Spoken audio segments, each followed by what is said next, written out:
lahirkan profil pelajar Pancasila. Belajar, bergerak, berbagi untuk negeri, kita menjalin kolaborasi. Belajar, bergerak, berbagi untuk negeri, demi bakti pada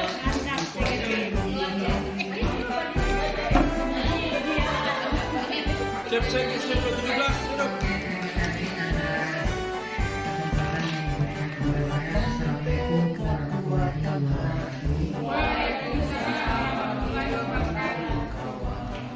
Ya, untuk kesempatan kali ini, izinkan saya akan mensosialisasikan tentang pemahaman dan penerapan budaya positif di SMP Negeri 10 Gorontalo. Pembelajaran hargai potensi, tingkatkan prestasi, lahirkan profil pelajar Pancasila. Belajar, bergerak, berbagi untuk negeri, kita Saya akan berbagi tentang penerapan pemahaman dan penerapan budaya positif. Ibu Pertiwi. Belajar, bergerak, berbagi untuk negeri. Yang pertama latar belakang.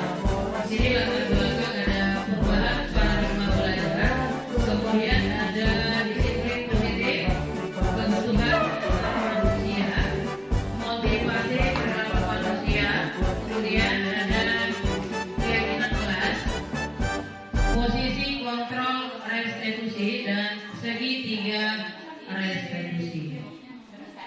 Dan yang berikut konsep utama budaya positif, yaitu pembelajaran dengan paradigma baru, dirancang berdasarkan prinsip pelajaran yang berdiferensiasi, sehingga setiap siswa belajar sesuai dengan kebutuhan dari tahap perkembangan untuk mewujudkan profil pelajar Pancasila. Disiplin positif. Di sini kata disiplin dapat diartikan sebagai tata tertib, teratur, dan kepatuhan pada peraturan. Nah, kata disiplin juga sering dihubungkan dengan hukuman, padahal itu sesungguhnya berbeda. Mungkin Bapak dan Ibu juga itu pernah mengalami hal yang seperti itu.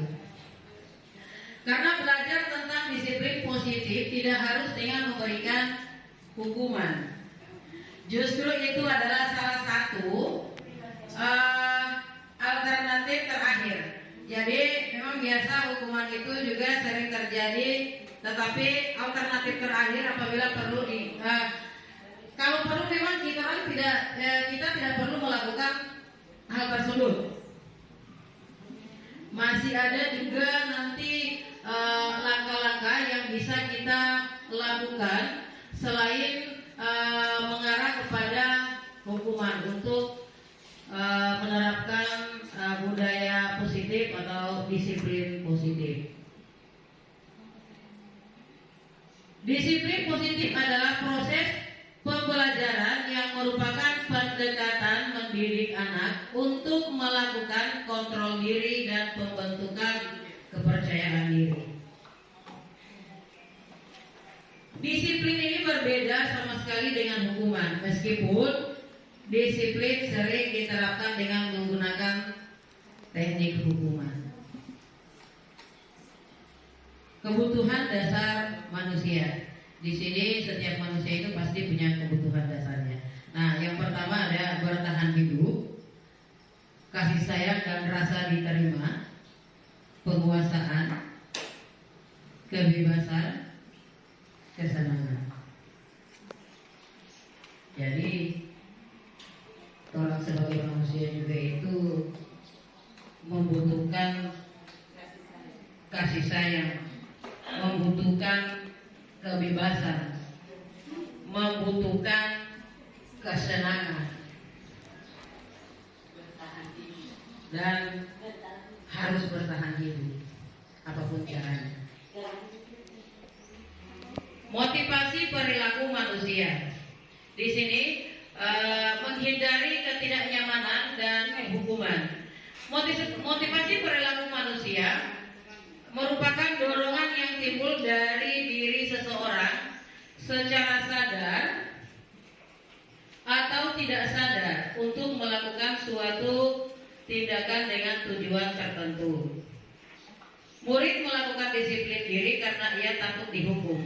Ini merupakan motivasi ekstrinsik.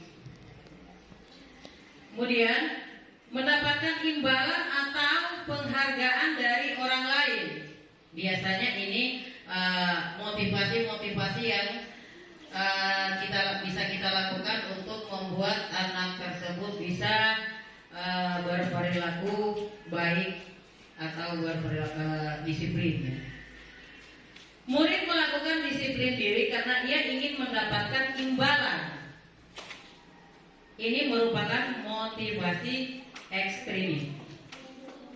Kemudian menghargai nilai-nilai kebajikan diri sendiri. Nah, murid melakukan disiplin diri karena sadar akan kebijakan dirinya ini merupakan motivasi intrinsik.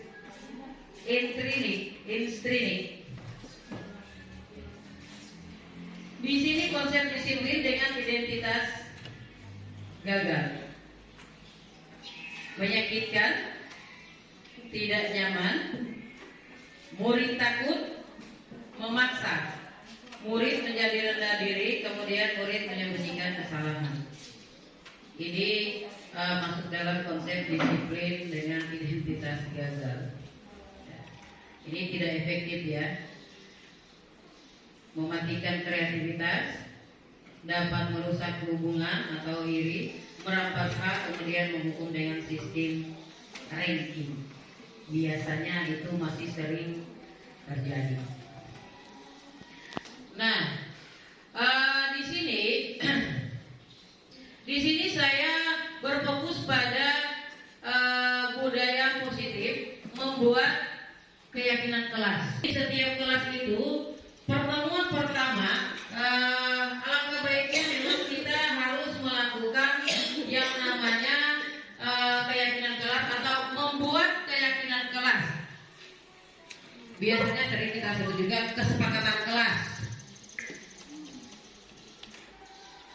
Itu sama halnya ketika kita sudah membuat keyakinan kelas di sini, insya Allah dari keyakinan kelas yang kita sudah sepakati bersama siswa di awal pembelajaran itu, di awal pertemuan kita di setiap pembelajaran, di setiap kelas juga akan berdampak positif dan akan ada perubahan-perubahan yang mengarah ke hal-hal yang baik untuk siswa. Contoh, saya sebagai guru olahraga di sini kemarin saya sudah membuat penerapan budaya positif keyakinan kelas, membuat kesepakatan kelas di sini. Nah, alhamdulillah dari hal ini, dari keyakinan kelas yang kita sepakati, yang saya sudah sepakati bersama siswa, itu membawa perubahan besar. Contoh yang saya lakukan di sini, ketika mereka menulis keyakinan kelas ini, mereka menuliskan apa saja yang tidak bisa dilakukan di saat pembelajaran PJOK, atau apa saja yang harus kita lakukan di saat pembelajaran PJOK. Ini hal-hal yang harus kita sepakati bersama siswa di saat awal pertemuan. Nah, kemarin saya sudah lakukan hal tersebut. Salah satu contoh yang saya ambil di sini untuk perubahan besarnya adalah ada beberapa siswa di setiap kelas itu menuliskan di kesepakatan ini wajib memakai pakaian olahraga di saat pembelajaran PJOK. Nah, di sini mereka sendiri yang sudah menuliskan dan mereka juga nanti yang membacakan. Kemudian kita sepakati dengan mengetuk palu seperti ini atau tidak ketuk meja. Kemarin saya sudah buat seperti itu. Dan memang hari pertama penerapan budaya positif itu untuk keyakinan kelas memang masih setengah yang tidak memakai pakaian olahraga. Tapi di pertemuan yang berikutnya alhamdulillah dari 50% yang tidak memakai pakaian olahraga tersebut itu sudah berubah ke 75% yang sudah memakai, tinggal 25%. Pertemuan berikutnya semakin berkurang. Nah, alhamdulillah sekarang tinggal 95% ketika setiap kali pembelajaran PJOK itu yang memakai pakaian olahraga. Itu memang sangat bagus sekali tentang penerapan budaya positif ini untuk keyakinan kelas.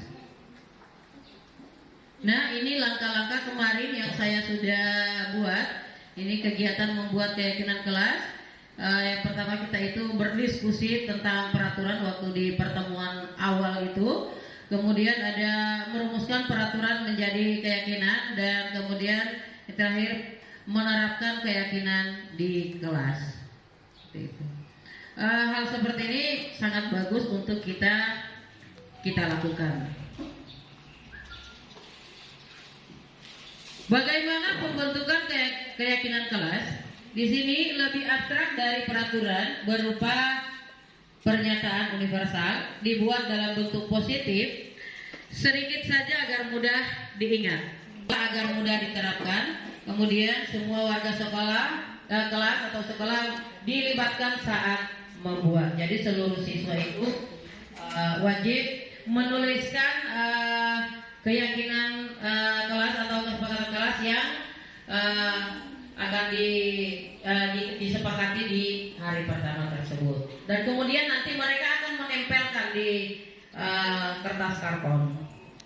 Itu sangat bagus untuk kita terapkan. Dalam penerapan program disiplin positif, hendaknya guru memilih standar kepribadian profesional sosial yang baik, di mana guru mampu berefleksi pada posisi kontrolnya saat ini, bagaimana perjalanan dirinya sebagai seorang among atau posisi manajer yang menuntun murid menjadi. Terima kasih. Semoga sosialisasi kita saat ini bisa bermanfaat sehingga dapat mewujudkan profil pelajar Pancasila. Dan untuk penerapan budaya positif ini, insya Allah rekan-rekan Bapak dan Ibu guru di sini bisa mencontoh yang saya buat tentang membuat keyakinan kelas. Oke, terima kasih. Nanti untuk pembahasan yang berikut tentang penerapan disiplin budaya, penerapan disiplin tentang segitiga restitusi itu akan dibawakan oleh Ibu Imaya Maseke. Oke, pada Ibu Imaya di